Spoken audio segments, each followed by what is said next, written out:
Hello, good noon everyone. So I am back now. I asked apologize to my followers, friends, non-followers.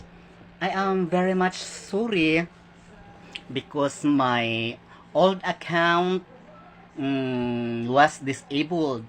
I don't know what is the reason behind.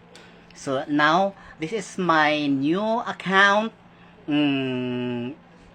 To inform everyone.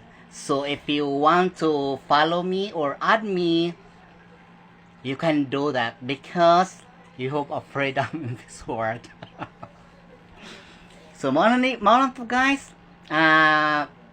Akong ipahibalo sa tanan nga basin na magbinuang akong old account or maybe na hack to, ayaw mo tuo kay dili na jud nako ma-open kay kanang bisag unsa ano kog ligwat maistanan sa akong email o password na disable na lang kadugayan kay more attempting.